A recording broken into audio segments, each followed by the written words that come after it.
Let's be real. The government is pushing hard for an all-electric future, promising a new age of insane performance. And the numbers don't lie. EVs are stupid quick.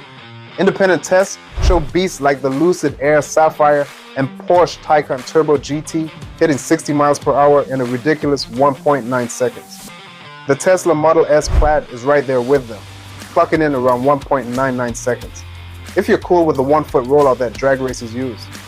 But in this mad dash for electrons and efficiency, did lawmakers accidentally unplug the heart and soul of the American performance car?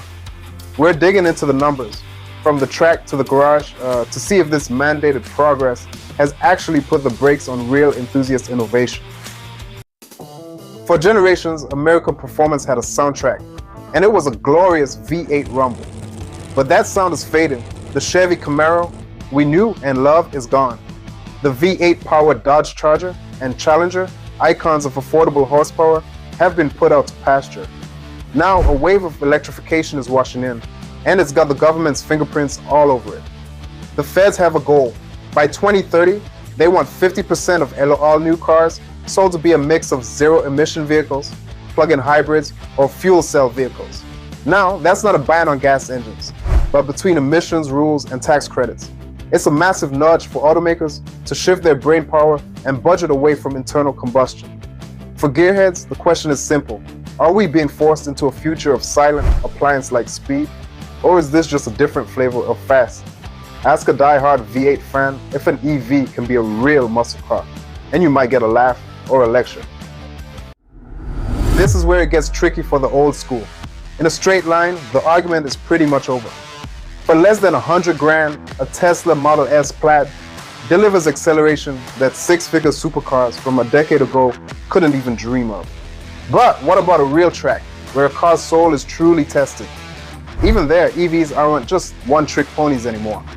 At Germany's legendary Nürburgring, a production-spec Porsche Taycan Turbo GT threw down a blistering 7-minute, 7.55-second lap, a record for a four-door of any kind. American muscle is still in the fight, with Ford aiming to crack the 7-minute barrier with its wild Mustang GTE. But the stopwatch doesn't have an opinion, it just has facts. And right now, the top-tier EVs are setting a pace that's hard to ignore. So if EVs are so fast, what's the issue? It all comes down to the engineering compromises. First, the big one, weight. Performance EVs are heavy, often tipping the scales around 5,000 pounds. That mass is low, which makes them feel planted, but you can't cheat physics. All that weight puts a massive strain on tires and brakes, especially when you're trying to string together more than a couple of hot laps.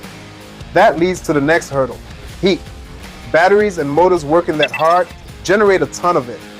While an EV can be a monster for a lap or two, many models have to pull back power to keep from melting themselves. A well-built gas car, on the other hand, is an endurance athlete, ready for session after session. And then there's the soul argument. It's the difference between the instant, silent, almost digital shove of an electric motor and the raw, building scream of a high-revving V8. One is an act of brutal efficiency. The other is a mechanical, visceral experience that connects you to the machine. So that's the trade-off. World-beating instantaneous speed versus raw feeling and track day endurance. Which side are you on? Is it all about the numbers, or does the soul of the car still matter? Let me know in the comments. They absolutely redirected it.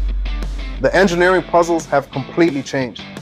Instead of chasing a few more horsepower from a gas engine, the sharpest minds are now solving for battery chemistry, advanced cooling, and mind-bending torque vectoring software.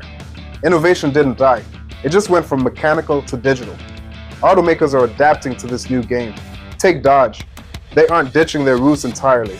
They're playing both sides, releasing the all-electric Charger Daytona alongside a gas-powered version rocking its powerful new Hurricane inline-6 engine. This isn't just about following rules, it's about admitting that the market and the enthusiast still wants a choice. The era of the simple, thunderous V8 muscle car is closing. And yes, government policy hit the fast-forward button. But the chase for speed is alive and well. It just sounds and feels completely different. The question isn't if we can have performance in an electric world anymore. It's what we want that performance to be.